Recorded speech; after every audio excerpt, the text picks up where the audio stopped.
Hello everyone, I'm Jensen Denoyes here for a new and exciting episode of Hero in You. Please subscribe on our YouTube page, Hero in You. Today we're actually filming at the Old Colony YMCA, the youth branch in Brockton, Massachusetts, the city of champions. Yes, and I'm Iliandra Antunes.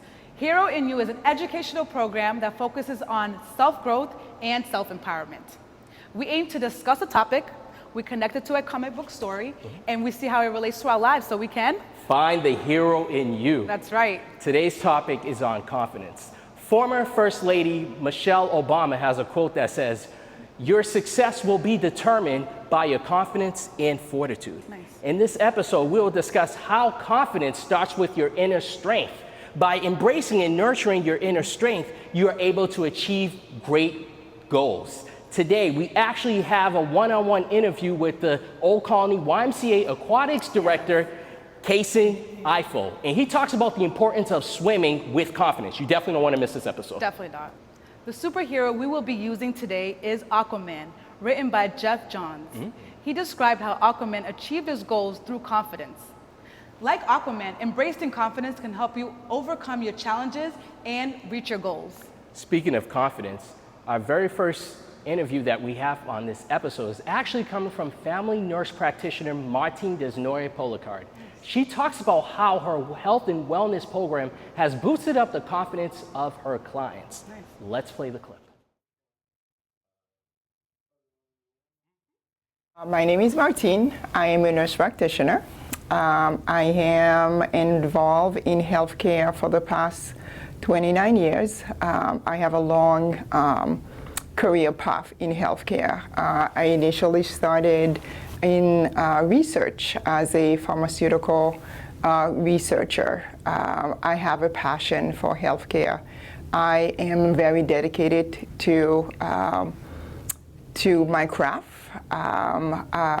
So 10 years ago, I transitioned from pharmaceutical research to nursing and had the opportunity to work with some of the top hospitals in Massachusetts, including Mass General Hospital and Brigham and Women's Hospital in Boston. For the past 5 years, I have been practicing as a nurse practitioner.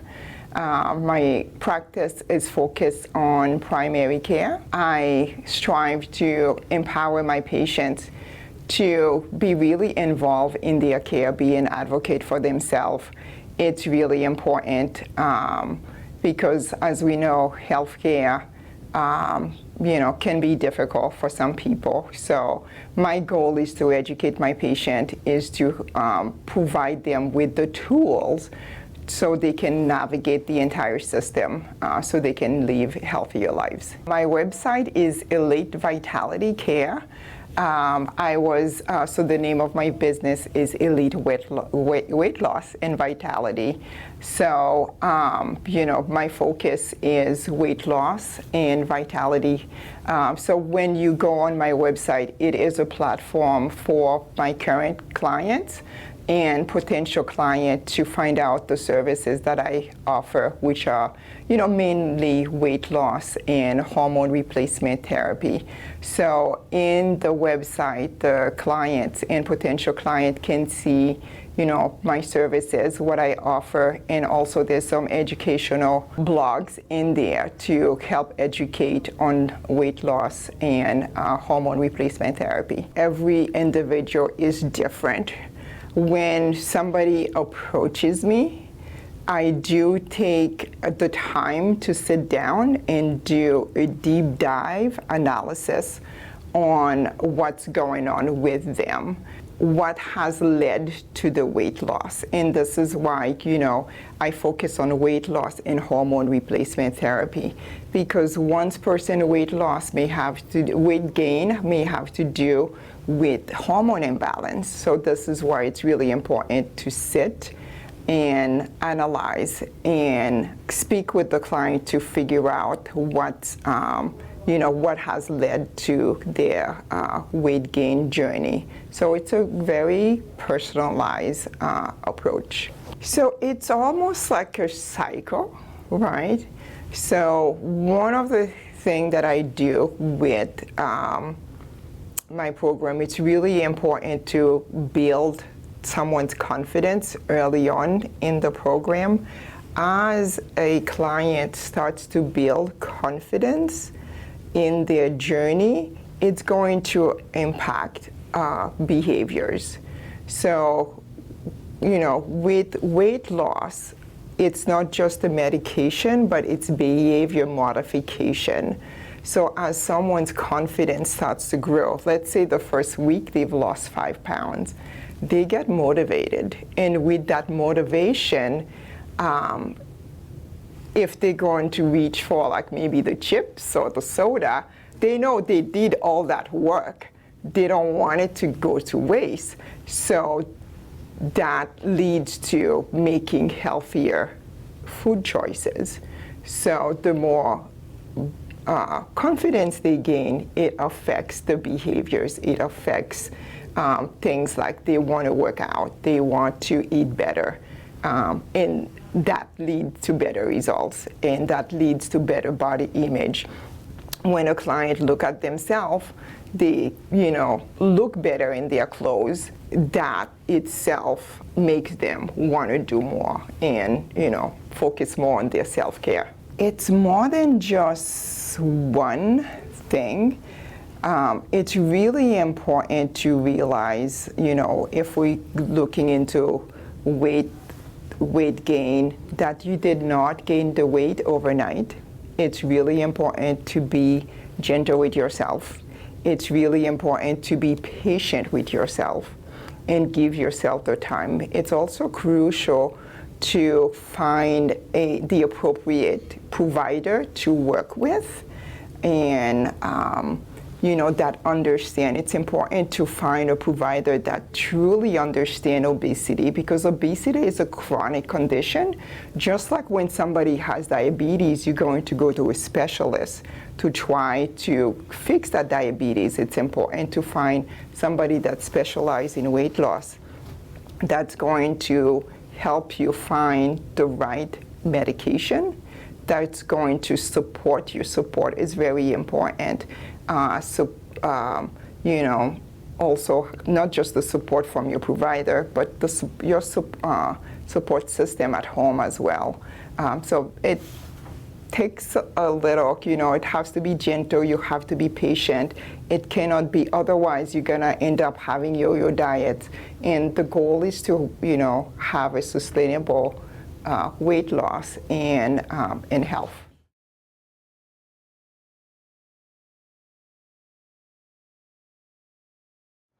June is Men's Mental Health Awareness Month. For years, barbershops have been a haven for men to talk and communicate. In some situations, like a therapy place. Hero and You had the opportunity to interview Marvelous Cuts owner Lex DeLuz and barber Francis Dinsmore. They share how confidence boosts their community members. Let's play the clip.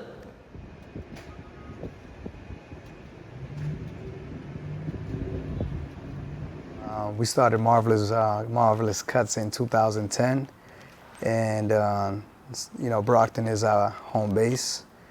We've gone on our 15th year, basically being in business in downtown Brockton, and we are in our third location now. We're hoping to get a soft opening in a couple of weeks, and we're expecting to move some people to the Watertown area where the new shop is, and just continue to build the legacy of what we're trying to provide in aesthetics and barbering and community and culture as well. The idea with Marvelous is exactly what this is about, is how do we build confidence in people in the community through haircuts, through looking good, and getting them to really appreciate their new you after a haircut. I've been a barber for about 4 years now. My barbering experience has been kind of tough at first. I didn't really know if this was something that I would continue to do. But then I kind of fell in love with it. I met a lot of good people along the way, some good people coming back. It's been a good journey. I've always been in the arts, and being a second generation barber, my father's been doing this nearly 40 years, and I grew up in the barber shop. Long back as I can go, my memories probably obscure now about me always being in the barbershop from the age of 3, as far as I can remember, so I think I just started cutting hair around like 11, and I was cutting all my friends, kids in the neighborhood, and eventually just kind of took off, and I started getting into it, and I said, I got to take this a little bit more seriously, and in 2010, I said, I just got to go full throttle with it, and that's how Marvelous was born. My best advice for those planning to pursue barbering would be to have a mentor. Have a mentor, have somebody who has the same goals and aspiration as you, that is not afraid to give back. Find somebody that is willing to take the time and effort to teach you, so that way, you can pay it forward. The advice I would give on anyone trying to open a barbershop, or in particularly any business, is just that it takes consistency, first of all. It takes a lot of grit. It takes a lot of sleepless nights. And it's just a lot of work, You have to constantly be a student and continue to learn and apply, all that you know, and search for resources that are going to make your business grow. Confidence, I would say, ties into cutting hair by the fact that, you have to be confident in yourself to execute that cut. You have to be confident in the fact that you have the vision and then the setup, and then you can execute. A lot of people want to be confident when they get a haircut. A lot of people, it gives them confidence in a sense. So I would say that's how it ties in. The idea that you're trying to sell, with being a barber or in any beauty industry, is that you have to make sure that you yourself have to have that presentation of looking good, so you can demonstrate that and keep that as a reference for what the product is that you're trying to supply to your guests and to your clients. And being confident is in the foremost important thing. Somebody's not going to believe to approach you to help them with their confidence if they don't feel you have the confidence to help theirs. I've cut maybe 2 celebrities, but I feel like everybody's a celebrity once they sit in the chair. I think the journey, definitely takes you in all realms of society and understanding, what people use haircuts for. Haircuts is the essence of the inspiration of the self that you're trying to achieve and that improvement that you're trying to make. And with that is, when you go to a job interview, you want to look your best, you want to be presentable. When you're going on a date, when you're going to, an event, a party, a wedding, sometimes even funeral, sometimes even visiting your family, at the hospital. And, I've had the experience to not only, cut people who's been with us, walking and breathing, but I've also had the calling of somebody calling me to do a service on, their family member who has passed. So those are all very hard. And, it's for that final presentation of you being able to go pay respect, to them and their family, and you want to see them in their best still, even though they're no longer breathing. I feel like it's definitely improved my confidence in myself. It's definitely helped me, seeing people happy with the cuts that I give them, or, learning new things. It's always good it boosts your morale and your confidence. Like I said, it ties into my life, because now I can go back home and I can show my kids that, Daddy works hard. Daddy's very confident in what he does. And hopefully it gets instilled into them when they're older.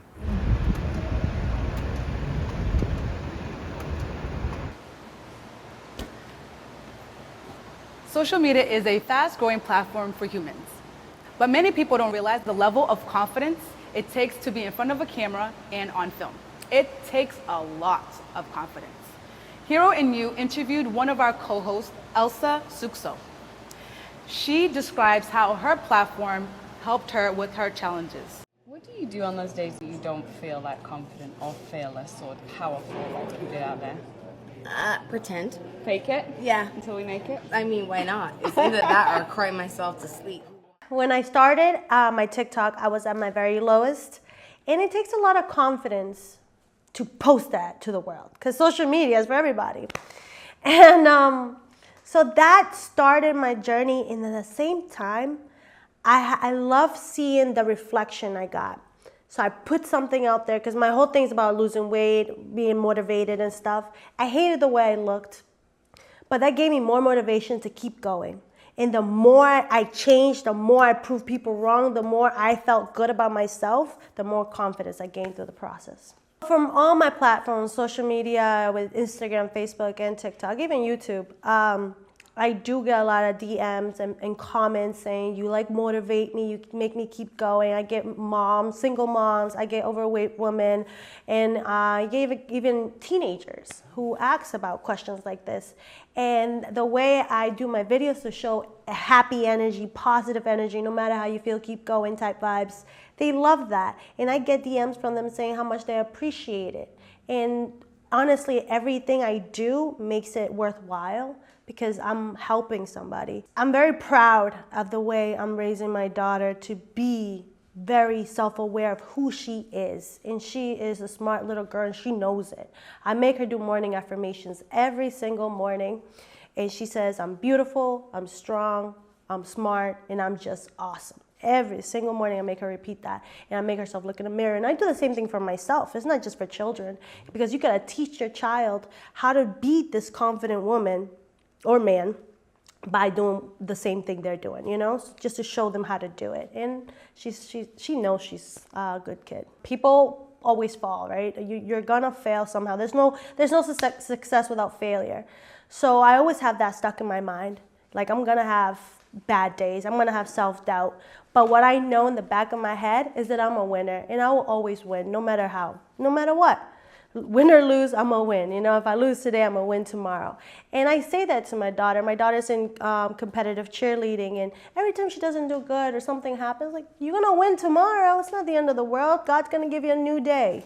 Make something out of it. So me teaching my daughter that is like me teaching myself that, because you can't, like I said earlier, you can't teach if you're not learning yourself, you know? So that's how I just have a winner's mindset, and I teach that to my daughter. But always, always, never lose being humble. You cannot be mean to the next person. You gotta help them get up and tell them they're gonna be okay, but don't ever put somebody down. And that's what I teach my daughter too. Stay humble. One thing I highly recommend, especially when you have a child, is don't put so much into time with videos. Most time with your child first. You know what I'm saying? And if you do videos with your child, make sure it's when your child wants to do it. Because that's, first of all, that's the best takes you're gonna have, right? And at the same time, and if it's not perfect, you still gotta compliment them, just to let them know, you look so pretty in that video, oh, you did that line so good. Like, just give them small compliments just to know that they're confident enough to do it the next time. Or they're confident enough to, like, just be themselves in front of the camera, because that's what we really want to see. And vice versa to me. And it goes back, my mom, my daughter, me, even my mother sometimes in my videos. But it's just about just having fun, being confident, being yourself, and loving who you are. Morning affirmations, go. I'm beautiful, I'm smart, I'm strong, and I'm just awesome. Arthur Curry, aka Aquaman, the king of the seven seas, is a prime example of how swimming with confidence can empower an individual. His mastery of swimming inspires many, showing the incredible benefits of aquatic skills. Here and you actually had the chance to sit down with the Old Colony YMCA aquatic director, Mr. Kason Eiffel. He also talks about the benefits of swimming with confidence. Let's dive into this conversation here at the YMCA. When we're speaking in the realm of the YMCA, I feel like everybody has a Y story. For me, I actually started off in swim lessons here at the Y from a very young age. My mom used to actually put me in the Mommy and Me classes when I was very young. And eventually I gained, again, as we like to pertain towards this theme of confidence, right? Once I got enough confidence, eventually I started getting better and better at swimming, and eventually I got noticed. I started swimming club swimming, and then eventually got recruited to go to private high school at a very young age, as well as go to college for swimming as well. After competing at a very high level and graduating college, I just felt it was time to come back, and why not come back to a better place than where I started? So I'm at the Old Colony Y. In terms of swimming in the swimming realm, you know, the thing about being in the water and constantly challenging yourself here at the pool, takes a sense of commitment, right? The main thing about swimming is some people think of it as an aspect of you just learn it and it's fun, you have fun, you go out to a beach, you go back to the pool. But for people here at the YMCA, it's truly a life skill. We come here, we practice, we swim, we do this all the time in order to make sure that we are constantly at our peak, right? So when it comes to my most memorable thing here when it comes to swim lessons, it's seeing a lot of those kids come back, right? It's showing a lot of those skills that we taught them from a very young age, and when they do come back, it's really nice to see them again. Usually when they're here, right, in order to build up their confidence, we usually like to take it a little bit slow, right? Really easing our way into that foundation, right? We like to start everybody off at stage 1 and develop and build those skills. And if you take a look at our curriculum, it's very easy for a lot of parents to kind of look at that and see where they're going to be, because it's stage 1, 2, 3, 4, 5, and each of them build upon a different aspect of each other until you get to that final stage, which is our pre-swim team, and eventually, hopefully, when they do graduate from that, they do end up joining a swim team one day. But in terms of Aquaman, I think what I would say his most defining skill would be his communication skills, right? We like to teach that to a lot of our kids who are in the pool, is to communicate. When we were going about our water safety lessons earlier, we sat them all down, we talked to them about the importance of letting their parents know, hey look, I'm going to be using the water, or hey look, I'm going to be going into the pool or into this facility, right? Making sure that they know ahead of time that their child is going to be participating in any type of aquatic activity is very important to making sure that they're safe. And of course, Aquaman needs to communicate with all of his people in order to make sure that they're safe at any time. So making sure that communication is the utmost key is very important to him. Getting into the summer, we have Summer in the City, which is a basketball program, which we also have across the street. We also have another exterior of that program, which is an artistic piece. Not only that, when you talk about our aquatics realm, we have open swim times from usually throughout the day after 4 o'clock. And we hopefully have a little surprise for you guys that I can't reveal quite yet, but we are in plans in order to make sure that we have a pool that is locally ready for you guys in the upcoming summer. When you're talking about aquatics, right, I competed at a high level in terms of swimming, and the one thing that you do know is that it takes time, right? A lot of these skills that you are using on a day-to-day basis, you're building upon it, and sometimes you just gotta enjoy the ride, right? It's not going to come quickly, it's not going to come easily to you, it's not going to come naturally. But the more you stay to it, the more you stick to it, the more persistent you are with practicing those skills, the better you'll be at the end of the day.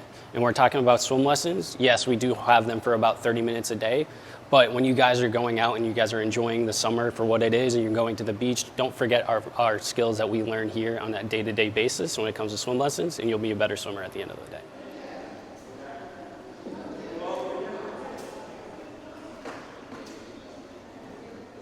That was an amazing interview by Kason Eiffel, and he talks about the swimming program here in Brockton at the Old Colony YMCA. If you want to learn about their swimming program, visit www.oldcolonyymca.org. And what was your thought of the interview, Iliandra? I actually enjoyed the interview. Nice. I think Kason did a really good job on explaining how when he started to where he's at right now, and what he actually provides to the community of Brockton, giving confidence to all age groups. So I think that's wonderful. That's really awesome. Speaking of swimming, how did you learn how to swim? I actually learned how to swim when I was 15 through a church group called the Pathfinder Club. And I was able to learn a lot of different types of skills that now I'm able to dive in and teach my daughter and how to swim. So it's a really good program. Nice. And now you, as an adult, you swim to this day, right? But how has that boosted up your confidence level? That's a great question. It actually boosted up my confidence by being able to just let go and just be like, no, I'm not being so uptight, you know? So I'm just like, all right, you can swim. It's just telling yourself that you're capable. Okay. Nice. Well, thank you for sharing your thoughts. And Kason and the Old Colony YMCA, continue the great work that you are doing for the community. Overall, we've learned the importance of confidence. The final example this program wants to present comes from the pages of Aquaman, The Trench, written by Jeff Johns. In this story, Aquaman confronts terrifying deep-sea creatures known as the Trench, who are terrorizing and kidnapping people from the surface world. But to make matters worse, he also faces skepticism of the surface world. Many see him as one of the lesser superheroes and even questioning his abilities. Aquaman faces the dual challenge of battling the monstrous trench and overcoming the world's low expectations of him. However, his success is determined by his own confidence and fortitude. With the support of his partner, Mira, Aquaman ventures into the deep sea to combat the trench creatures and rescue the innocent lives held captive in a cocoon. Upon returning to the surface world with those he saved, Aquaman's actions change public perception and inspire a young boy to declare, "You're my favorite superhero." This is a powerful testament to the influence of self-confidence and the impact it can have on others. Aquaman's story reminds us that our potential to succeed often lies in our ability to believe in ourselves despite external criticism. It would have been easy for him to surrender to the negative voices that question his value. He could have focused on proving his abilities to others. Instead, Aquaman became a dynamic hero by simply understanding the importance of confidence. If you want to share how you're boosting your own confidence and helping your community, please visit our website at www.findthehero.com. Subscribe to our YouTube page, Hero in You. Don't forget to like us on our Facebook page, www.facebook.com/thehero-in-you. Follow us on our X page, @thehero-in-you, our Instagram page, @thehero-in-you, and of course, follow us on our TikTok page, @hero_in_you. You can find the hero in you.